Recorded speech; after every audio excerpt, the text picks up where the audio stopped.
Yeah. Some weekly trips.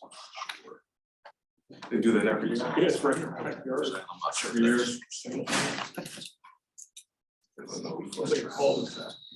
Travel. Somebody talk next to make sure. So, yeah. They're all trying to. See, Charlene, could you just give us a mic check, please? She's not at her desk. You're good. Okay, great, thank you.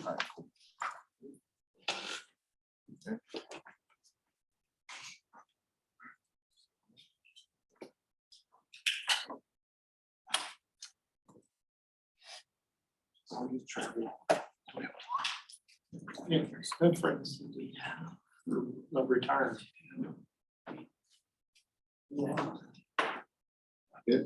No, it is. Seven.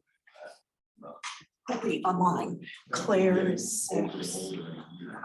Yeah. You know, the retirement company, close to retirement, they're doing their last year. You can speak for the city, right? Sure. Come on over. Yes, okay, we now have one. Good morning, everyone.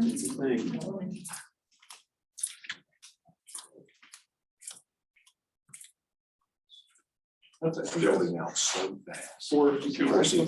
That's where my friends moved. I did it. Yeah. Hi, Joel. We do have a quorum, so you can start anytime you want. All right. All right. How's everybody doing?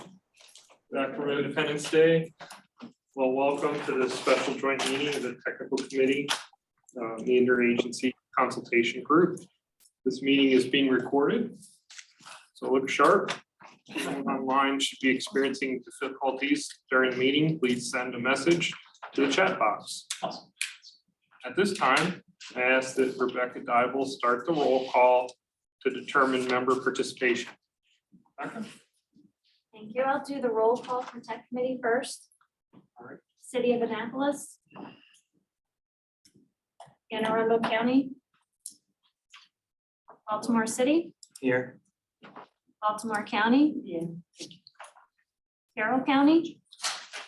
Hi, Claire Stewart here. Thank you. Harford County, Present? Howard County, Here. Queen Anne's County, Here. MDOT, Here. Maryland Department of Environment here. Maryland Department of Planning, Here.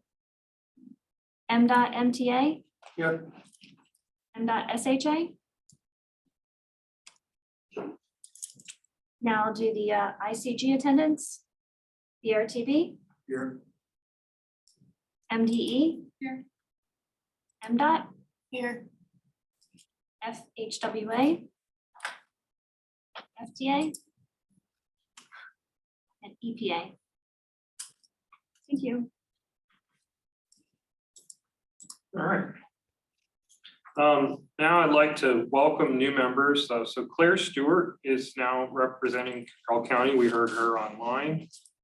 Some of you might know her from her participation in the Bicycle and Pedestrian Advisory Group. So welcome, Claire. Hi, thank you. Yeah, thank you. And also, we had already welcomed, but I'll say it again for our visitors, Luciano Diaz. Oh, wait a second. No, I did not read ahead. Okay. Luciano Diaz is ending his short tenure on the technical committee and transitioning the role to Stu Serrata. Thank you very much. Yeah, both gentlemen are here today. So, thank you. And Anna?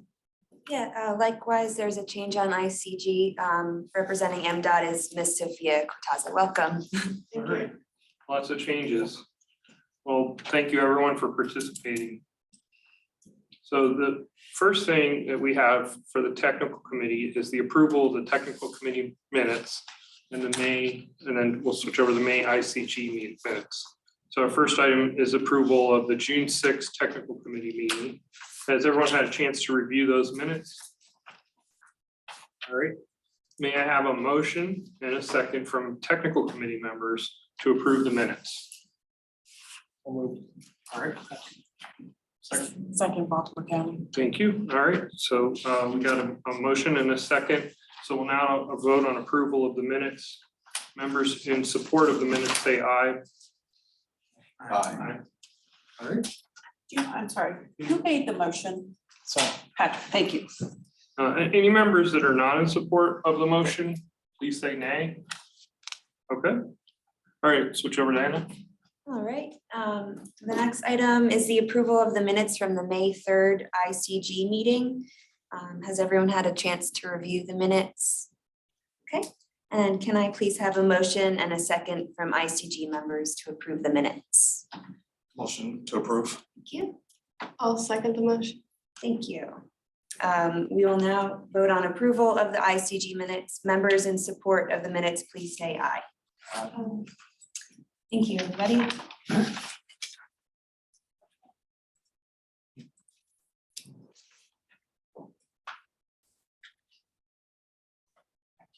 All right, okay, so we're good. So both sets of minutes are now approved. So now we're moving on to the action items. So we're working on some changes in leadership for the technical committee. So last month, the slate of officers was presented by the nominating committee.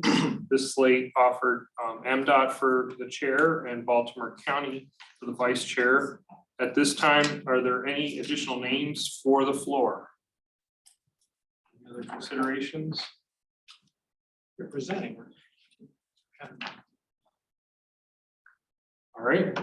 So I'm hearing no additional nominations. So I'll ask for a member to move for approval of the slate of officers and another to second. Motion to approve the slate of officers. Queen Arts. You go ahead, because we were in this. Queen Anne's County will make a motion to approve. Okay, Steve's moving to approve with Queen Anne's and Dave with Howard County. All right, hearing, so I'm asking those in favor of the slate to say aye. Anyone, is anyone opposed? Okay, sorry, I am not reading this very well. So now ask members to move for approval of the slate of officers. No, we have a motion. I said, look sharp, and look what I'm doing here. All right, so now we'll take a vote on the motion. All members in favor say aye. All right, is anyone opposed to the slate as presented? All right. So the slate has passed as approved. You can say all right. I got it. So what I'll be doing here is turning the gavel over at this point to Dan. We're ready to go. Thank you. Yeah, thank you very much. All right. Thank you guys, MDOT. Yep. Kind of think 20 years ago, Yeah. Joel and I started working together in Montgomery County, and here we are together again doing the meeting. So thank you, Joel. You've done a great job, and I appreciate it. And I welcome the opportunity, and I'm honored to serve that committee. Well, it's been a pleasure, and aside from my inability to read the prompts, been very helpful over the years with the staff, and very grateful for all the training, especially being able to go to the conference. Really, they really build people up. So anybody who's considering leadership in the future, please take note. Okay. So that, I guess we'll move on to the recommended action item on resolution 24-1. This resolution involves 3 major planning tasks. It is for consideration of approval of Resilience 2050, the adopting challenges of tomorrow, long-range transportation plan for the Baltimore region, and the 2024 to 2027 Transportation Improvement Program, or TIP, and the corresponding conformity determination of the TIP, Resilience 2050. So I asked Mr. Zach Kaufman to introduce the resolution. Second, Zach, when we get the presentation.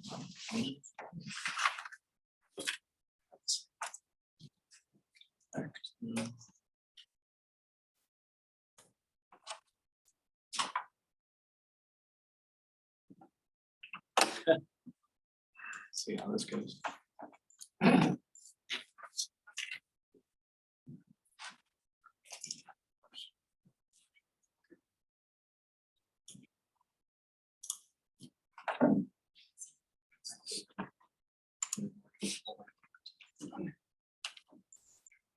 Trying to get to the, so show the presentations up here.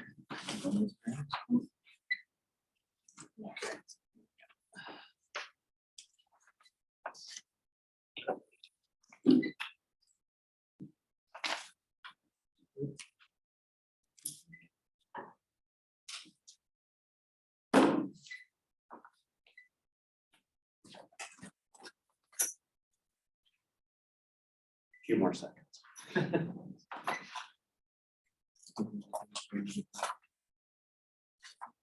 Yes. I'm back in the room.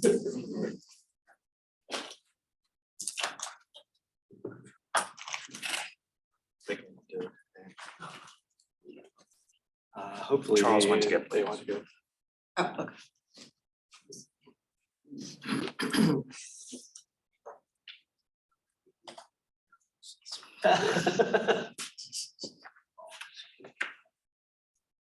Okay. Here we go.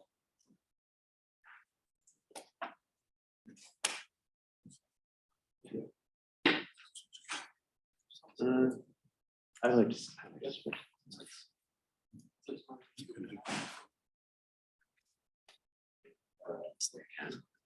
We were trying to get the. For some reason. You mind? You sure?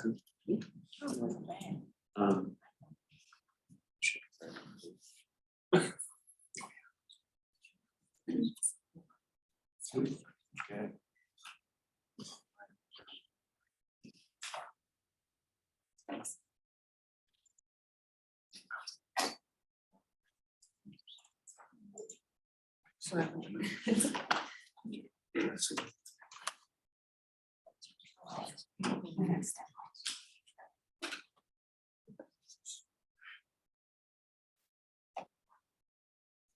Okay.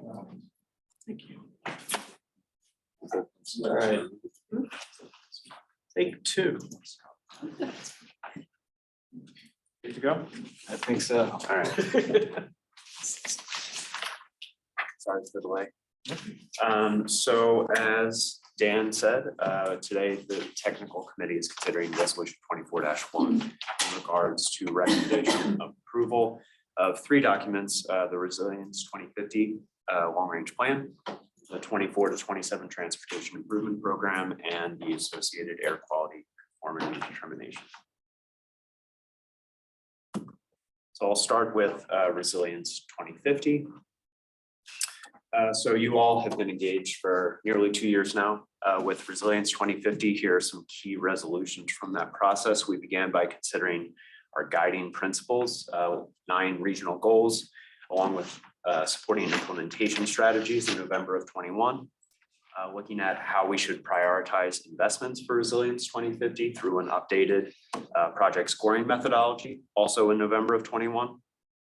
Obviously, with long-range planning, it's important to consider what the future might look like. The round 10 socioeconomic forecasts include forecasts of population, households, and employment through 2050. These are key inputs to analysis of the preferred alternative, as well as board selection of projects. We also include discussion in the document itself on regional growth, forecasting, demographic trends, and a variety of other future trends that the tech committee and BRTB need to be apprised of through the future.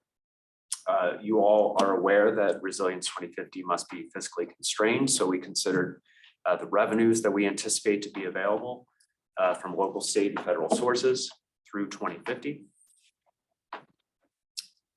We also looked at how will we measure progress through a series of updates to the federally mandated performance targets. These are discussed in further detail in the system performance report in chapter 5 of the document.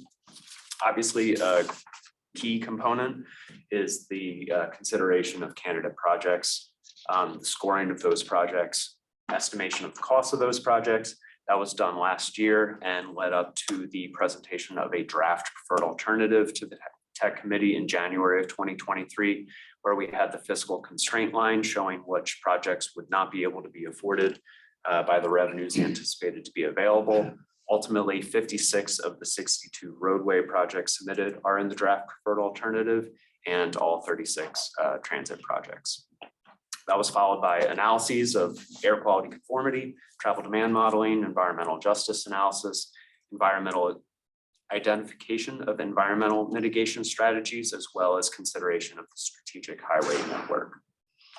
That all led up to our public involvement process. There were kind of two components there. We had an informal comment period associated with Resilience 2050 white papers from early 22 to 23, and then a formal public comment period that you all were participants in from May 17th through June 20th.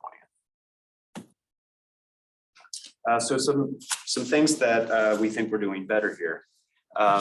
We made some improvements and some updates to the project scoring methodology. Staff reviewed and recommended updates and worked with you all to adopt those updates. Some of those included rebalancing the weighting to double the points allocated to safety, adding some transit scoring criteria where it had previously been absent, clarifying definitions, making scores less subjective, transitioning to outcomes-based scoring, looking at how does the project contribute to creating a complete system.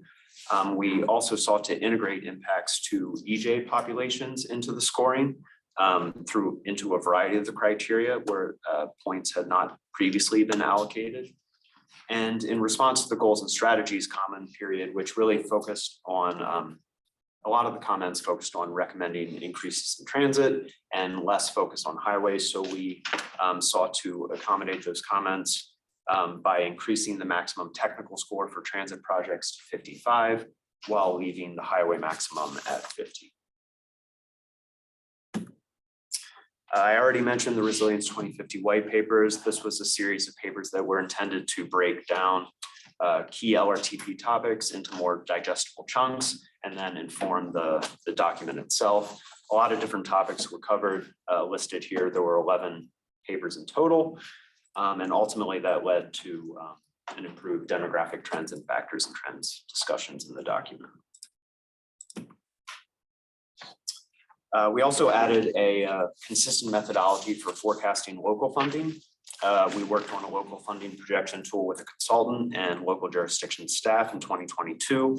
This is a tool that can be replicated and improved for future LRTPs and really helps to give us an idea of or a more complete picture of revenues anticipated to be available in the region. And the chart here shows that rolled up into 5-year. Goodness, that's been there the whole time. Sorry. Leave that out of the way. That chart shows the local financial forecast in 5-year bands. But most of the projects really are anticipated to rely primarily on state and federal funds. And so the state and federal financial forecast includes about 69.5 billion in revenues from state and federal sources. The chart here shows the 3 previous LRTPs along with Resilience 2050. The vast majority of that funding is dedicated to operating and system preservation at 37 billion and 21 billion. And the expansion projects in Resilience 2050 primarily compete for that 12 billion in expansion funding. But there are some important trends that I think we need to keep in mind. There have been consistent increases in the share allocated to system preservation along with decreases for expansion. So system preservation has increased from about 21% in the 2011 LRTP to 30% in Resilience 2050. At the same time, expansion has decreased from about a quarter in 2011 to 17% in Resilience 2050. And so if these trends continue, there's going to be less and less money available for expanding the transportation network, more dedicated towards maintaining the network that we have. We're making some minor changes to the document itself, corrections, some inconsistencies that have been pointed out. We have the full layout of Appendix C, which is the analysis of projects now complete. The content has not changed. That has always been available throughout the public comment period. But now it'll be laid out in the style consistent to the other chapters. We're also planning to add the full scope of policy and technical scores to Appendix B based on public comment. These had previously been rolled up just to show the total policy and technical score. Finally, we're planning to add a description of urban air mobility and electric vertical takeoff and landing air taxis. per guidance from FAA for NPOs. That was also based on public comment, and we'll include that language in chapter 3 on factors and trends.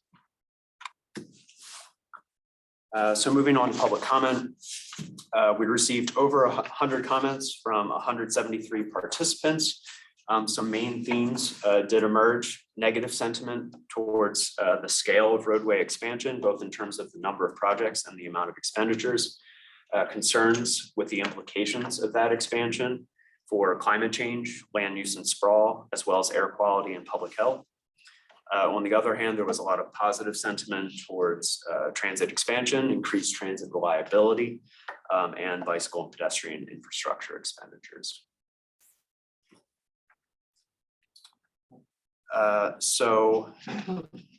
Looking at topics, 50 comments. So a number of the comments express negative sentiment towards roadway expansion and or positive sentiment towards transit and active transportation.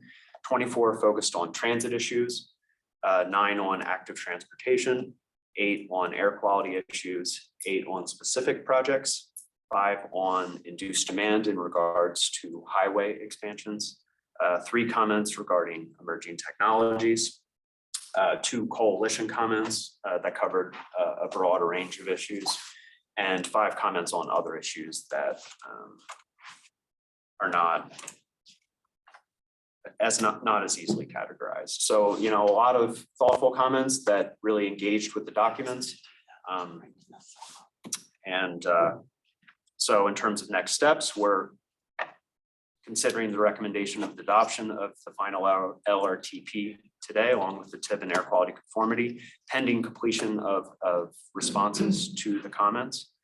We will transmit to FHWA, FTA, and US EPA for review and approval by federal agencies over the next month. And, you know, review takes a bit sometimes.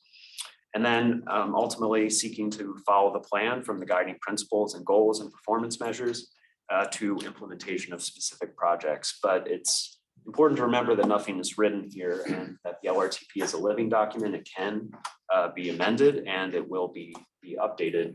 And I'm sure we'll be at the next LRTP update before we know it. So anyway, that concludes the LRTP section.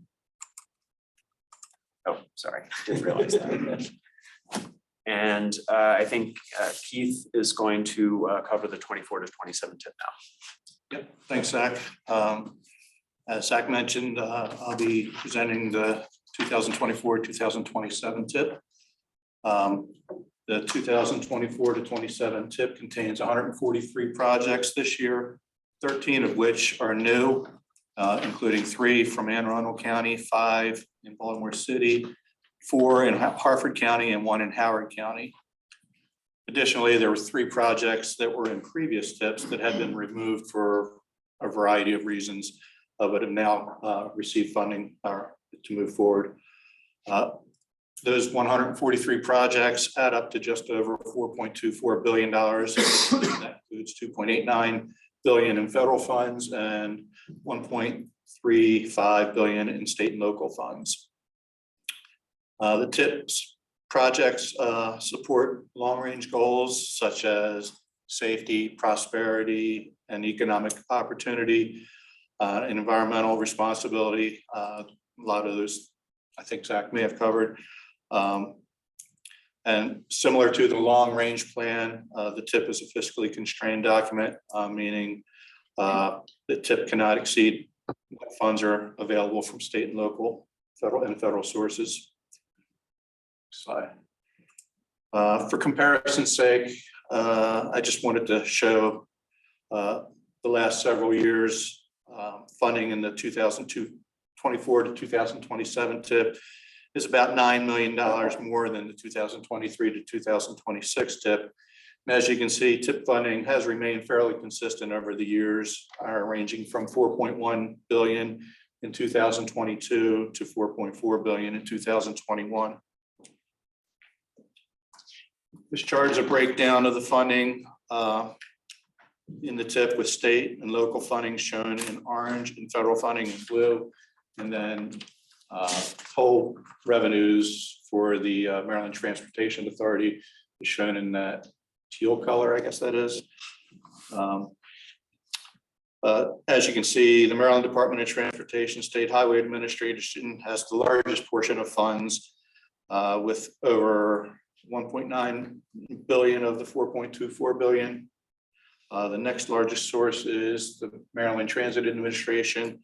Their totals add up to just under $1 billion. The vast majority of MTA is not included in here, which are operating funds, and they're state funds only. The Maryland Transportation Authority accounts for about $636 million. And then locally sponsored projects, which are projects from City of Annapolis, Anne Arundel County, Baltimore City, Baltimore County, Carroll County, all you guys, Hartford County, Howard County, Queen Anne's County, and they add up to about $451 million. Maryland Port Administration has about 250 million programmed, most of which is for the Howard Street Tunnel. 194 million of that 250 is for the Howard Street Tunnel. So there are 9 categories of funding in the TIP, and this is just a breakdown of those 9 categories. As you can see on this slide, highway preservation accounts for nearly 42% of all the spending, followed by highway capacity at about 22%. Transit preservation is next at roughly 19%. Emission reduction strategy is about 6%. Ports is next with a little under 5.7%. And again, most of the ports projects for the Howard Street Tunnel. Smaller amounts in emission reduction strategies, commuter rail preservation, and so on account for the remaining funds. And I should note that there is some crossover in funding categories. For example, highway preservation projects could have some environmental safety elements in it, or emission reduction could include replacing transit vehicles with more efficient vehicles. This kind of gives us a general idea of where the money is being spent. So as I mentioned in the previous slide, highway preservation was the largest funded category in the TIP. And this graphic here shows a further breakdown. And since these projects tend to be smaller in nature, we break it into project types instead of individual projects. So bridge repair and deck replacements account for about 34% of this category. Roadway resurfacing and rehab is about 33% of highway preservation funds. About 16% is for other types of projects, and these are typically SHIA area-wide safety and spot improvement type projects. Road reconstruction projects account for about 16%. And then the smaller amounts in bridge inspection and road resurfacing and rehabilitation makes up the remaining highway preservation funds. Highway capacity funds, they were the second largest category. That can be mostly broken down into just a handful of larger projects.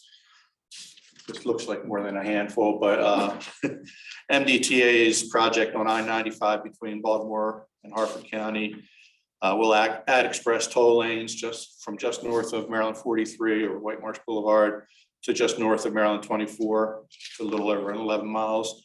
And that accounts for nearly 60% of the highway capacity funds. 12% of the funds are for a project on the Baltimore Beltway, which spans the inner and outer loops from I-70 to White Marsh Boulevard. So just those 2 projects alone take up about 3/4 of the highway capacity funds. Here I show a breakdown of transit preservation funds. And again, most of this money goes towards specific projects. 25% goes towards bus and rail preventive maintenance. Another 22% goes towards zero emission infrastructure and rolling stock. Almost 20% is for metro and light rail rolling stock. Another 11% goes towards metro and light rail system preservation. Another 11% goes towards upgrades of Eastern bus facility. So these 5 projects alone take up 90% of the transit preservation funds. So MTA utilizes the public participation process for our TIP to meet the Federal Transit Administration's public participation requirements. So we include a breakdown of MTA funding in the tip by category as well. And as you can see on this chart, their largest funding category is section 5307C. And these are capital requests in urbanized areas that are used typically for bus purchases, bus replacements, and preventive maintenance. And that accounts for about 397 million of the MTA's 907 million total. The next largest category is section 5337, which is state of good repair. Those include preventive maintenance and mark improvements. And this category covers about $284 million. And congestion mitigation and air quality, or CMAQ funding, is the third largest category for MTA, and that's about $182 million. And these are for projects aimed at reducing emissions and improving air quality. The tip summarizes the anticipated impact of tip investment towards achievement of performance measures and targets. This requirement was first reflected in the 2020 to 2023 tip as a result of the MAP 21 legislation. MAP 21 required MPOs to adopt and track 25 performance measures, including transit asset management, transit safety, highway safety, traffic congestion, and several other categories. This legislation was subsequently strengthened in the FAST Act and the IIJA. And this approach will help to improve methods to connect tip investments with their impact on performance measures and targets. So I'd like to take a couple minutes here just to highlight a few of the major projects. I tried to get a project from just about every area in our region. So in Anne Arundel County, they've identified the Westfield Mall as the location for the multimodal transportation center in Parole. This transportation center will handle transfers between local and regional bus service and allow more docking area to serve both. This is programmed in this tip at $3 million with a total cost of about $17 million. And that project is expected to be operational in 2026. The West North Avenue Pedestrian Safety Improvement Project from Mount Royal Avenue to Hilton Street will upgrade sidewalks to be ADA compliant, add new pedestrian lighting and signals, crosswalks, as well as drainage improvements. This is an $11 million project in Baltimore City. In Howard County, funding has been included for the Patapsco Regional Greenway, Elkridge to Guinness Open Gate Brewery. This will complete a 1.5 mile segment of the overall 40-mile greenway and includes 10 to 12 foot hard surface trail with about a 290 foot boardwalk over sensitive wetland areas. In Baltimore County, the I-795 Gulffield interchange is included. That will cost approximately $149 million to complete the interchange. It will also include widening of I-795 from Owings Mill Boulevard to Franklin Boulevard. And this project will provide improved access to planned growth along the Red Run Boulevard corridor in Owings Mills. The Maryland Port Administration has included the Masonville Cove Connector Shared Use Path in this year's tip. This trail along Frankhurst Avenue between Hanover Street and Masonville Cove will provide public access to Masonville Cove and connect over 20 miles of existing and planned trails. MTA continues to upgrade, plans to upgrade the Eastern Bus Facility as an electric bus division. Construction is anticipated to be complete in 2026 at a cost of $162 million. I mentioned the I-95 project for MDTA along northbound. I-95, that'll add express toll lanes from White Marsh to Maryland 24 in Harford County. This project will also reconstruct the interchanges at Mountain Road and Maryland 24. Tip funding for this is at $630 million, and we'll use toll revenues to fund the majority of it. This project is being done in phases, but the total completion is expected in 2027. And finally, in Carroll and Harford counties, there are 18 bridge repair or replacement projects that will improve safety and the life cycle and extend the life cycle of those structures. And I have slides of all these projects if anybody wants to see them later, but we don't have to go through those now. So this year, again, we featured our interactive map. And so if you were looking for specific projects that fall under a certain project type, or such as highways or bridges or transit projects, this interactive map allows you to do that. I should say that the interactive map only includes transit projects that are that can be mapped. In other words, much of the transit money in the TIP is for regional projects, such as bus repairs or bus purchases, mark improvements, and those things can't be pinpointed on a map. So they are included in the TIP, but they just can't be shown on the map. So a few of the changes that we're going to be making for the final that were presented in the draft. Most of the changes are just minor updates. Several of the chapters, we have to change the tense from future tense to present tense, or we add some information that wasn't available at the time of the draft. Several of the appendices are updated, including the public participation and obviously this final resolution. And at the time of the draft, we didn't have a list of the earmark projects. We do have that now. So that is included and will be included in the final as well. So at this point, I'm going to turn things over to Anna Marshall, our environmental planner, to discuss the air quality conformity.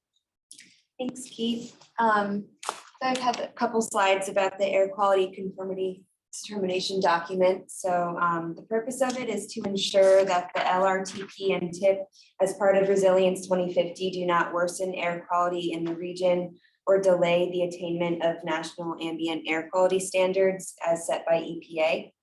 It is required that estimated emissions from the proposed projects as a whole do not exceed the motor vehicle emission budgets in the State Air Quality Implementation Plan, or SIP.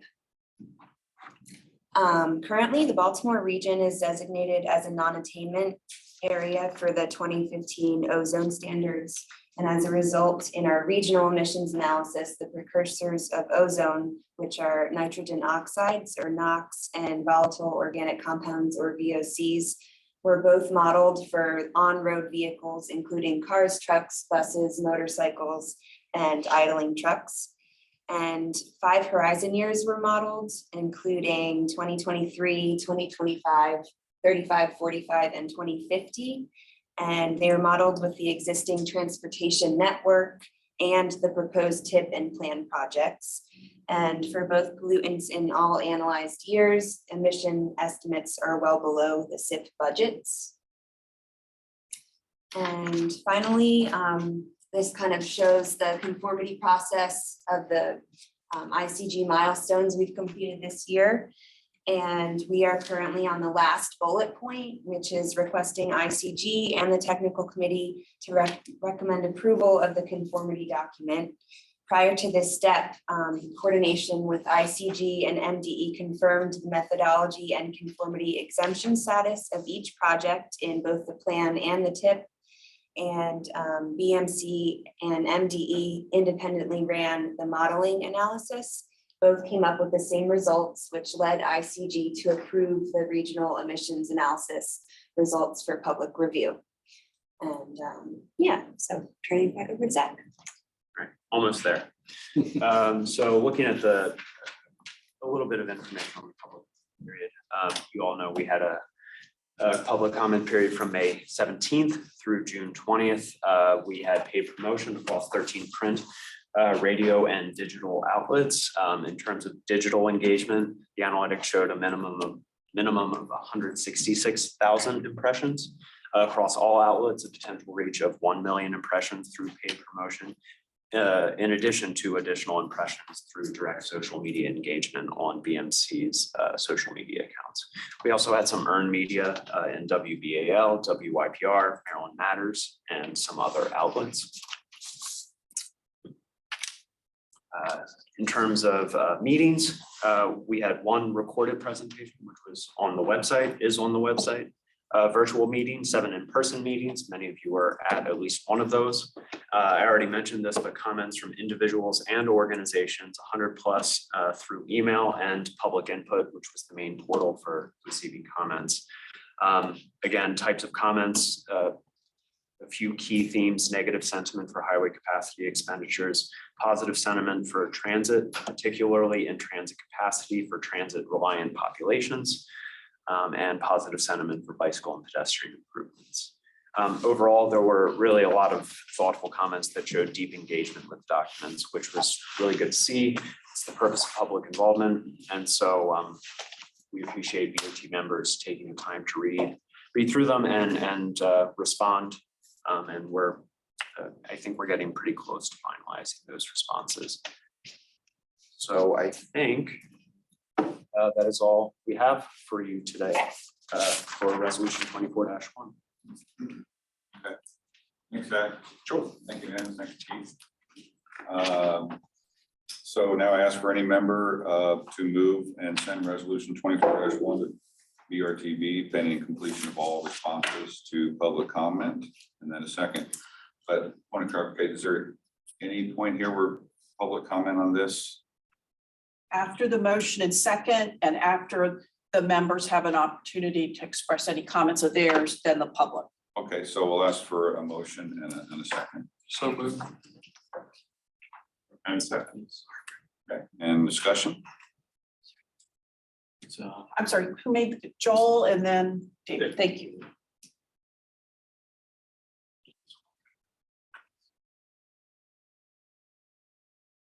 Any discussion from the members? Okay.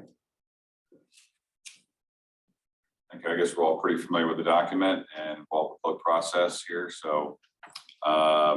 Just for the record, Dan, Yeah. we did send all comments to the board and tech, the full set of comments.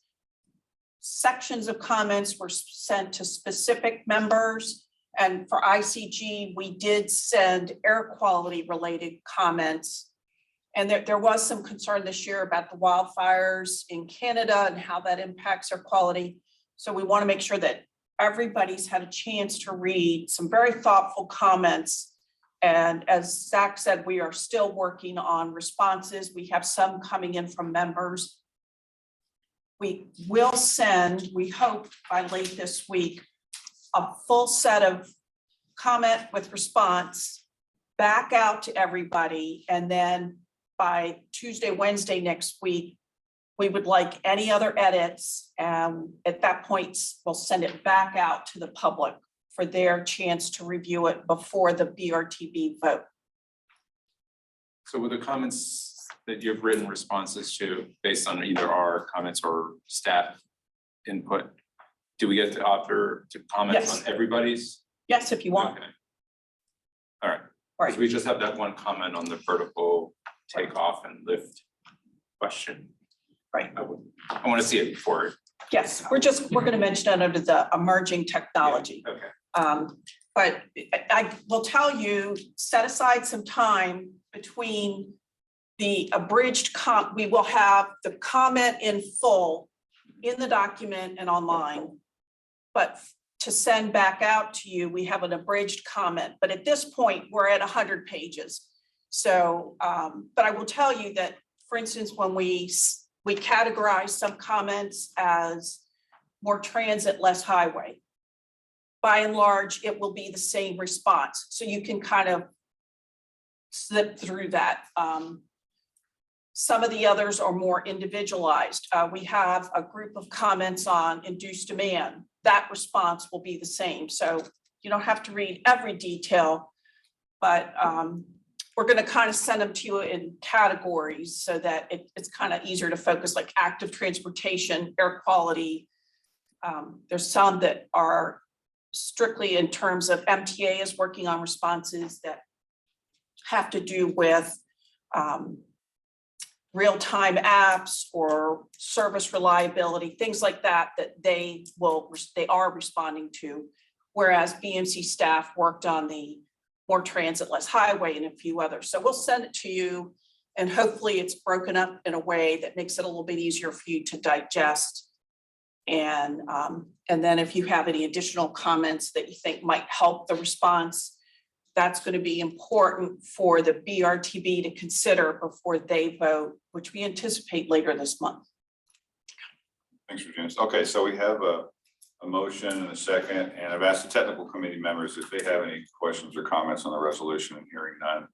Right, I mean, I think I come back to what we saw in Zach's presentation about the negative perceptions on highway capacity. And that was kind of interesting. I mean, I don't feel concerned, but I think it sounds like we're getting input from people that use transit or pedestrian facilities, bicyclists. But I don't want to, I guess, rest on my assumption that that's who's commenting. You know, if there is a trend, you know, and as planners over the years, we've, you know, encouraged the development of roads that sometimes maybe are a little oversized for some conditions and have created environments that are not as hospitable to bicycle and pedestrian usage.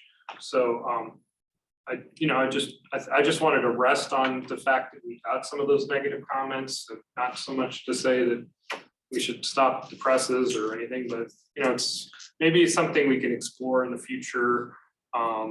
You know, it's you when you get comments, you just love to be able to sit down and talk to the person and have a better understanding of where they're coming from, but we don't have that opportunity. So just thought I'd throw that out there. Thank you, Joe. I appreciate that. I think, yeah, that's probably, there's a lot behind that comment. And yeah, it is, you know, not only the expansion of roadways but what the design was. Right. You know? You think of like the, you know, south and southwestern cities are cleaning our clocks economically. And, you know, they got highway capacity out the wazoo, where they're building it, you know, and we are not. We're barely keeping up, you know, so it's kind of, but how do you, I don't know, it's interesting to think, you know, how a citizen might consider that, you know. Okay. Then also you have the geography of the region. You know, I mean, a lot of the transit oriented comments are much more urban related. You know, as you move out, each county has a more rural area and a more urban area. You know, in Queen Anne's County, what works there is a lot different than what works for the city. So I think having the plan find a balance between, you know, transit improvements, highway capacity improvements is always what we're trying to strive for. You know, you can't have one or the other. You have to have a blend of both. So. It's great. Hey, any Well, other? I'll just throw out there that, oh, go ahead. Come on. Sorry. Well, excuse me, who- Somebody wanted to speak. This is Brian from Anne Arundel. finish with I was just committee, and then we'll ask the ICG if they have any comments, and then we'll ask members of the public if they have any questions or comments. Unless there's somebody from the technical committee It's speaking. online. Was it Brian or? Yeah, sorry, this is Brian. Okay. I was just gonna bring up as part of, I don't know if we've formally given this to you guys as a response, but a lot of our quote unquote highway widening projects are kind of filling in missing gaps where like Route 2 goes from 3 lanes to 2 lanes to 3 lanes, and same thing with Route 3. So we're not necessarily adding lanes so much as filling in missing gaps that cause issues, both safety and congestion issues. So it's not like we're adding a 4th lane or something like that. So I know it's a nuance, but just want to throw that out there. Well, I'll add one too. We all need to be careful. You know, we have developments coming online, and you know, there's traffic impacts in those developments, and we often sort of react to those traffic impacts first, and then some react to some of the other aspects of design and expansion second. But you know, we've been through that over years, approving plans at the local level, working out that improvement along with that development. But we want to make those improvements safe and accessible as much as we can going forward.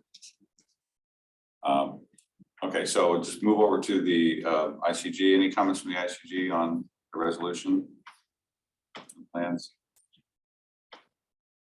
Okay. Yeah, I guess just in terms of the motion for approval, I mean, we stand for it as well. Sorry, I just, and then we stand with the motion to approve. We affirm the motion to approve. thank you, because that really, you all need to fully support the conformity determination, so thank you. And then in terms of the comments that you were mentioning, then we can send some additional details via email as well. Yes. All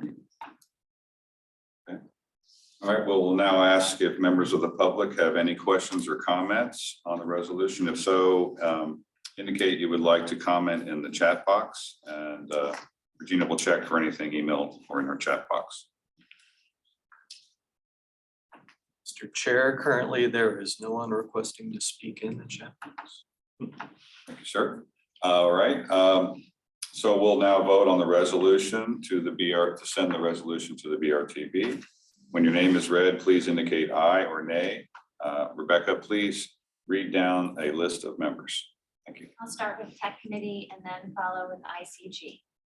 Annapolis, Aye. Anne Arundel County, Aye. Baltimore City, Aye. Baltimore County, Aye. Carroll County, Aye. Hartford County, Aye. Howard County, Aye. Queen Anne's County, Aye. and MDOT. Aye. And the voting for ICG, BRTB, Aye. MDE, Aye. and MDOT. Aye. Thanks so much. Okay, thank you. Looks like we have indication the resolution has passed. Thank you. All right, so we'll move on to action item number, well, our second action, or I guess it's 4, right? This is action, yeah, 4th action item. Good morning, and thank everybody, staff particularly, but members for all the work on the long-range plan, the tip and air quality. Really appreciate all of that. Okay, so I'll introduce it for information on this resolution 24-2, which addresses the BRTB self-certification for the regional planning process. Following in developing the Unified Planning Work Program, the TIP and other transportation plans programs. The self-certification is required by federal regulation 450-336 of the Metropolitan Planning Rule. So I ask Ms. Regina Harris to introduce the resolution. Regina? Good morning. So some of you have been through this. We have a major federal certification every 4 years where FHWA, FTA, and EPA basically do a desk audit or a website audit and meet with staff and board members, and they look to certify the regional planning process. In the intervening years, the other 3 years, the MPO itself is required to do a self-certification. And so this is a process we do in conjunction with each TIP. It happens for all MPOs with populations greater than 200,000. And we do send it to the feds at the end. So what are the requirements? They're listed at the front of the resolution that is attached. Well, the list is attached to your resolution.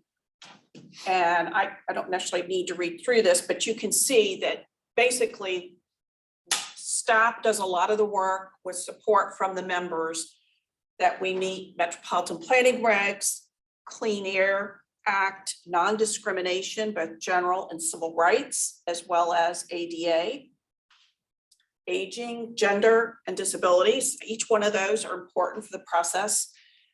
We look at the DBE, the board and tech committee reviewed in April with UPWP, the disadvantaged enterprise goal for all consultant work that is done through the MPO and equal employment opportunity. So the bulk of the documentation that goes with the resolution is the documentation of how the members conduct and move through all of these requirements. Most of these are handled through the Unified Planning Work Program, which is the responsibility of the tech committee.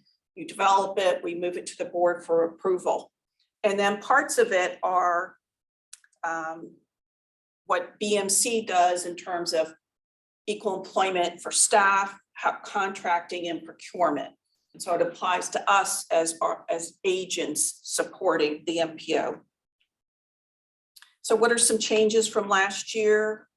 We have introduced the Transportation Core, which is sort of a focus group, a specialized group that gives feedback to the regional planning process. We have continued to integrate performance-based planning and programming. There's multiple performance measures. I think you all have heard it many months of the year that we've been working through. We talk about the budget for the UPWP as well as the DBE goal. We hear about the TIP, air quality, and then the activities associated with long-range planning, this time Resilience 2050. So you did hear, as part of that work, we completed that set of white papers. We have development of an advertising plan to support public engagement throughout the planning process. Members approved a financial forecast, the first local financial forecast. We had an updated public participation plan, and last month, an updated limited English proficiency plan. So that is sort of the work that's done to support the metropolitan planning regs in the region. So I'll turn it back to the chair. Okay, thank you, Regina. I now ask for a member to move for approval of resolution 24-2 and So moved, Harford County. Harford County moves for approval. Second, Baltimore County. And Baltimore County second. All right, does any technical committee or ICG member have any questions or comments on this resolution? Okay, seeing none. Now ask if members of the public have any questions or comments on the resolution. If so, indicate you would like to comment in the chat box. Mr. Chair, currently there's no one requesting to speak in the chat box. Okay. All right, Regina, check for any emails in the chat box. I guess that was it. Sorry. We'll now vote on approval of the resolution. When your name is read, please indicate aye or nay. Rebecca, please read down a list of members. Annapolis, aye. Anne Arundel County, Aye. Baltimore City, Aye. Baltimore County, Aye.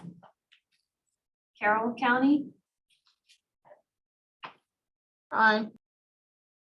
Harford County, Aye. Howard County, Aye. Queen Anne's County, Aye. and MDOT. Aye. Thank you. Okay, the resolution is approved. So we're going to move on to recommended action item for resolution 24-3. This resolution is being deferred to the August meeting. Coordination between BMC and MDOT SHA is still ongoing, therefore recommendations are not ready to be presented. So we're going to move on to number 6. Unless there are any questions. I'm sorry, go ahead, Anna. Okay, Mr. Kelsey Cisco from MDE will present information about the 2023 Clean Air Progress Report.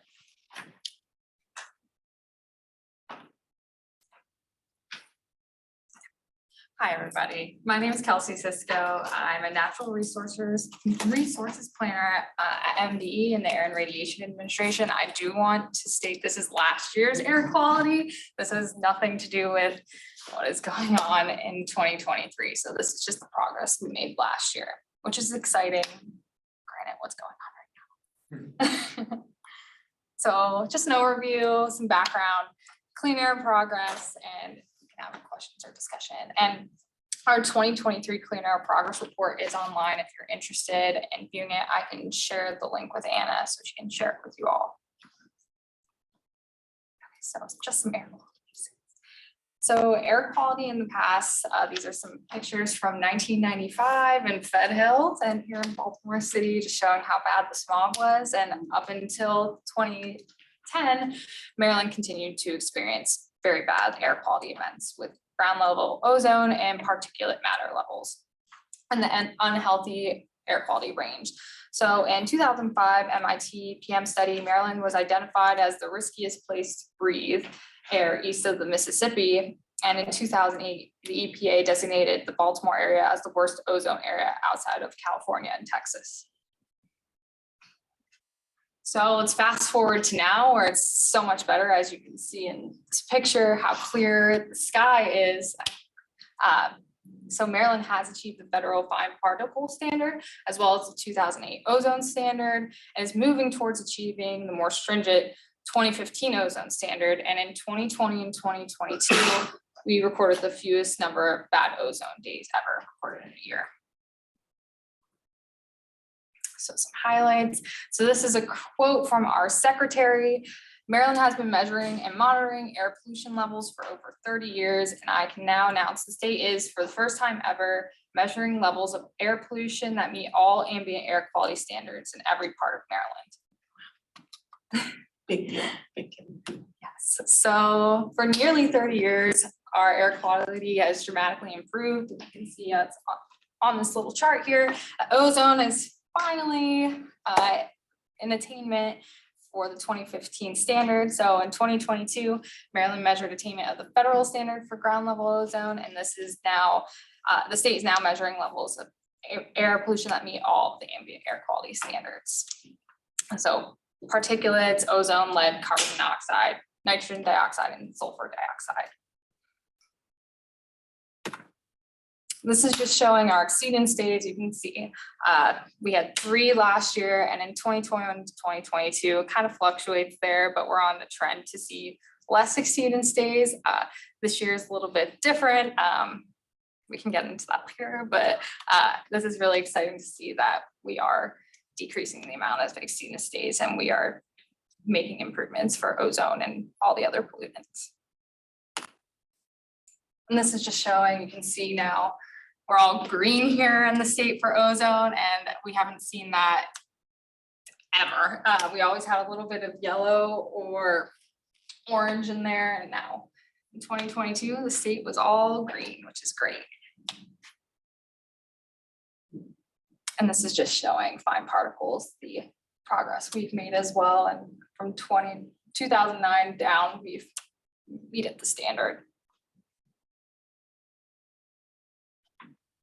So the state has also greatly reduced NOx and SO2 sulfur dioxide emissions by cleaning local coal-fired power plant emissions and lessening the amount of emissions transported into the state as well, with help from our surrounding states. So these are just some of the projects that we've worked on in 2022 and some that are, well, I'll get into that. So our current clean air progress, our adoption and building of climate and emission reducing regulations. So we have our anti-tampering regulation, advanced clean cars, the ACC2 regulation, BEPS, building energy performance standards, and our reducing methane and municipal solid waste landfills regulation. Environmental justice initiatives, we have our EJ screening tool and a bunch of different community partnerships that we are involved in. Mostly, we're really involved in Curtis Bay right now. Air monitoring, so we have a new forecast region map, projects with Curtis Bay and Cheverly, and ammonia and PM particulate matter projects in Eastern Shore. And other projects that were done in 2022, the Port of Baltimore initiative, the Regional Greenhouse Gas Initiative, and Climate Solutions Now Act of 2022. So I'll just go through these. I won't go into detail for all of them, that we have the anti-tampering. So we strengthen prohibitions on tampering with vehicles emission control devices, the advanced clean cars 2, which I'm sure everybody has seen recently. By law, we have to include CARB standards in our regulations. So we're going through that process of putting those IBRs in our regulations. And by 2035, all new light duty vehicles sold in the state of Maryland will be a ZEV or plug-in electric hybrid. And the Port of Baltimore modifications, there was replacement of cargo handling equipment to reduce emissions, and a grant was awarded in 2022 by the EPA to help replace this equipment. Climate change, so we have the building energy performance standards, which we are currently working on. So that's the BEPS regulations, and we are required to adopt these BEPS standards by the Maryland Climate Solutions Now Act to achieve a 20% reduction in net greenhouse gas emissions by January 1st, 2030, and net zero direct greenhouse gas emissions by January 1st, 2040. And this is only applicable to covered buildings 35,000 square feet or larger. Then the regional greenhouse gas initiative was worked on, as well as reducing greenhouse gas emissions, and the 2022 progress report, which all of this is online as well. I won't go into too much detail on that, but building energy performance standards is one of the big ones that MDE is currently working on. So environmental justice, our MDE environmental justice screening tool, which is available online, allows users to locate on a GIS-based map issues regarding EJ within a specific location. So our team worked a really long time on this, and it came together really great. It allows users to identify the possible areas with EJ concern, and you get a tool that composites an EJ score for those underserved communities. Community outreach involvement. We have been dedicating a lot of our time and resources to engage with communities facing environmental injustices right now. So we have launched partnerships with several communities to protect the health of citizens and improve overall quality of life. Some of the communities that we do work with are Curtis Bay, Cheverly, Turner Station, North Point, and West Baltimore. And we're working with university partners and communities on hyper-local air monitoring networks in the Curtis Bay and Cheverly communities. So we are increasing our compliance and enforcement within those areas and working really closely with our air monitoring team. We enhance inspections within these communities to ensure that sources are following the state environmental requirements. We received a $500,000 IRA community air monitoring grant from EPA to monitor and mitigate cumulative air pollution concentrations in the communities. And we partner with the University of Maryland and 3 other communities on this grant. And we are currently meeting with the steering committee while waiting the official award from EPA. So air monitoring, we have a new forecast. We have new forecast regions, and this map is also online on our website if you're interested in looking at it, as well as our forecast maps that show the regions and where you can see the air quality for the day. We increased the number of forecast regions and from 4 to 10 to give a more accurate forecast. And the 10 forecast regions in the state have year-round particle and ground level ozone pollution from April to September. And Lower Eastern Shore Ambient Air Quality Monitoring Project. The purpose of this project is to collect ammonia and particulate matter samples from near poultry houses on the Eastern Shore and compare that data to other parts in Maryland, what their air quality is compared to the Eastern Shore. These sites, we are continuing to observe pollutant concentrations below the EPA air quality standards and MDE's ammonia screen level standard.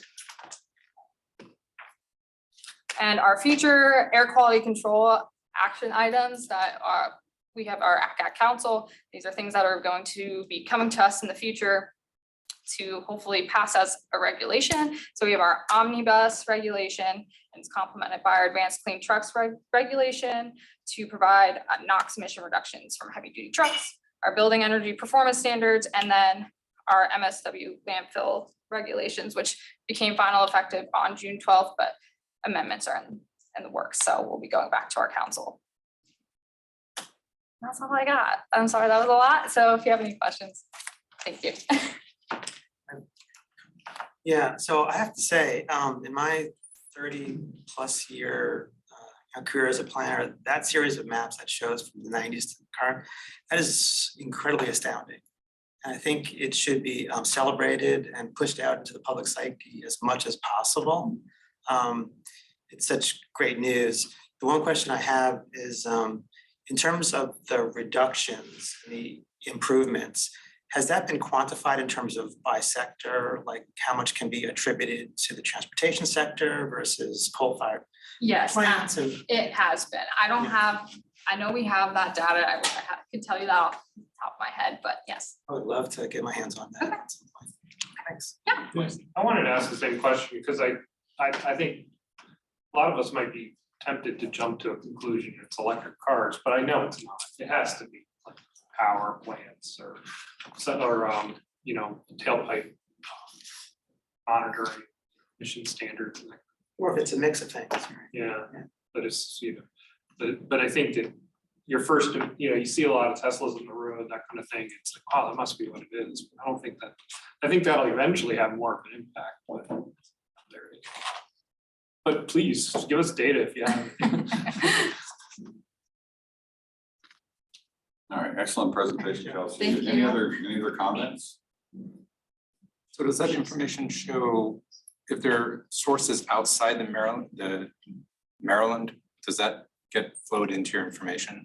I mean, we have, Does your information talk about that? I mean, we have, not specific. Okay. I mean, we know things are being transported into the state, but it's not like we can, like, oh, this is coming from here in Pennsylvania or here in West Okay. Virginia. We have a basic idea, but So it doesn't specifically say attributed to one particular or a couple of different issues that are getting reduced, and we're seeing that here. You can't really say that, right? Okay.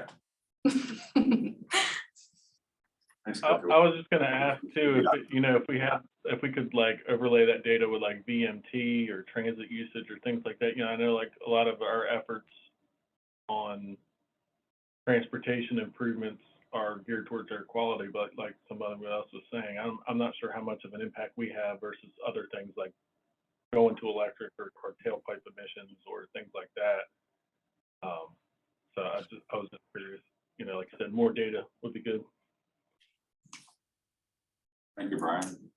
I can say for the transportation sector, and maybe Anna can help me, but national standards help us the most. Cleaner fuels, better cars than MDE and the state, they have regulations as well that help. In terms of transport from the Midwest, EPA approved a couple months ago the good neighbor rule that will require, I think it was 10 of 11 states that have coal-fired power plants to clean them up. So that'll take a few years, but MDE flies small aircraft and it can collect air samples in the region, and they know the specific smokestack that comes from. So they'll be able to track from transport what's reduced. We know from transportation, it's really just better, mostly better fuels and the type of car. It's not car pulls per se, reducing VMT. So we do have some of that, but it's more to come. Thank you, Kelsey. I can tell you, I feel a lot better seeing that presentation of the city there. As someone who moved the city 5 or 6 years ago, I was wondering if I should stay here because of the air quality. I don't think I've seen that graphic before. I've seen those reductions in the compounds and chemicals. That's pretty amazing. So thank you. That concludes item 6. We're gonna move on to item 7. UPWP updates. Mr. Robert Berger will provide a presentation on the Maryland Travel Survey. Okay. Travel by paratransit. Robert? Good morning. I am Robert Berger and I work in BMC's data analysis group. I'm also the manager of the Household Travel Survey, which became the MTS. And today, as you said, I will be sharing the results of a study by paratransit. And FYI, paratransit is the term for transportation services that supplement fixed route mass transit by providing individualized rides without fixed routes or timetables. So you can imagine it could be very convenient. Okay, and this is a demographic analysis, and the results are presented for the Baltimore region rather than individual jurisdictions. It was my judgment that doing both a demographic analysis and a jurisdictional analysis would have produced an overwhelming amount of detail that would have obscured rather than revealed the study results. No, I think we've jumped ahead. Thank you. That's all right. So first I'll describe who is riding paratransit by age group, household income, and race and ethnicity. And next I'll describe the trip purposes that paratransit is used for. And finally, I will take your questions and comments. Okay, now age group.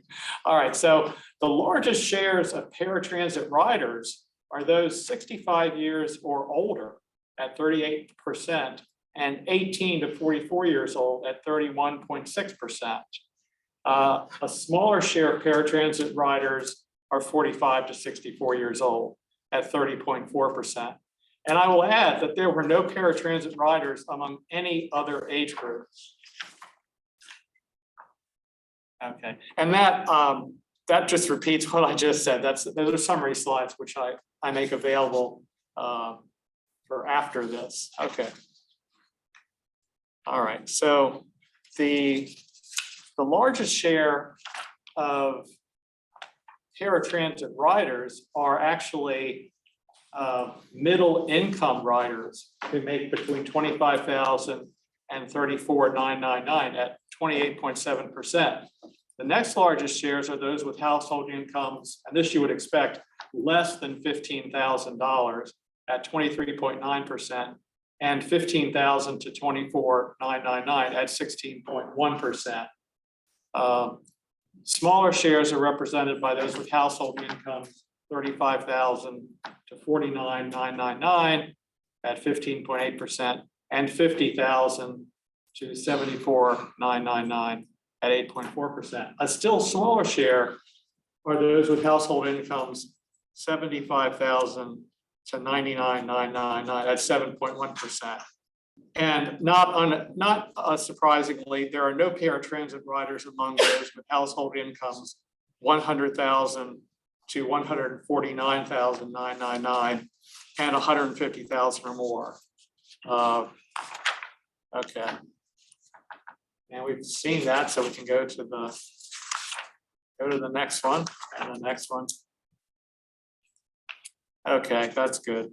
Yeah, like I said, this is going to be short and sweet. The largest share of paratransit riders are, using the terminology of the survey, African Americans, Blacks at 61.3%. The next largest share of shares of paratransit riders are whites at 32.7% and multiracial at 6%. No paratransit riders, surprisingly, were found in the following groups: Hispanic, 0%, Asian, 0%, American Indian, Alaskan Native, that's less surprising, 0%, and Native Hawaiian or Pacific Islander, 0%. We could just go to the next one.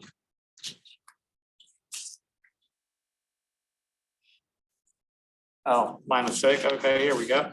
All right, the largest share of paratransit trips are for personal, business, and other tasks, not surprisingly. The second largest share of paratransit trips are for shopping and meals. The third largest share of paratransit trips, and this one surprised me a little bit, are for work. So some people are actually getting to work on paratransit. The fourth largest share of paratransit trips are for school at 8.9%. And the fifth largest share of paratransit trips are for social and recreation. And this is just repeating what I just said. So we don't, yeah. I think we've raced through and we're done. Record time. Thank you, Robert. Any questions or comments? All right. Thank you very much.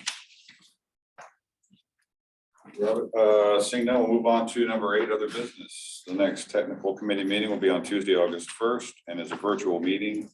And is there any other business to come before the technical committee or the ICG? Okay. All right. Hearing no other business, I ask for a motion and a second to close the meeting. David Cookson. Second. Sorry, Howard County motion to close the meeting, and Baltimore City second. Thank you. Thank you, everyone. I've never. For the time being, yeah, we're, Probably better to see. rebuilding. I think so.